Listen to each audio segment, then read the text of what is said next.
94 jaar is een heel skoft en dat betekent dat ze zo vast als een hoes zitten. En het een hele klus is de dwarren eruit te krijgen. Urenlang moet er loske en baand worden om de scharnieren los te krijgen. Het Woudagemaal is wrooderfbod en dus wordt er hoeden werken. De dwarren hebben zo'n de onlist van de Oosten die geen functie meer. Maar de historische waarde is groot. Ik doe altijd het vergelijk met een kerkentoer. Het heeft net een functie, maar je laat hem net instarten. Het is onderdeel van het monument. Het is werelderfgoed. Het is een rijksmonument.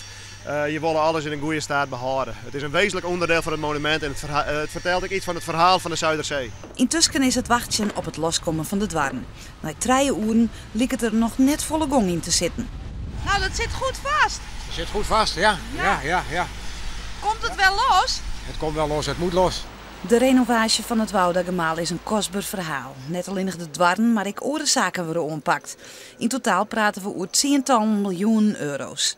Van de middag maakte staatssecretaris Halbe Zijlstra bekend dat hij 1,9 miljoen euro extra beschikbaar stelt. Maar wat de totale kosten binnen, dat is net heel duidelijk. Nou, de totale kosten is moeilijk in te schatten. We hebben een raming maken. Daar heb ik een subsidieverlening van gekregen. Maar het moet eerst een blikje in het werk wat de totale kosten wijzen zullen. Waarom naar de sluisdwarren? Om 1 uur liep de zaak vlot te komen. En dan is het spannend. Hoe komt het eruit? Voor Gerard Troost, die bij de restauratie belutsen is, een spannend moment. Gerard, je bent even aan het prikken geweest? Ja, even kijken hè. Het ziet er goed uit. Het valt me niet heel erg tegen.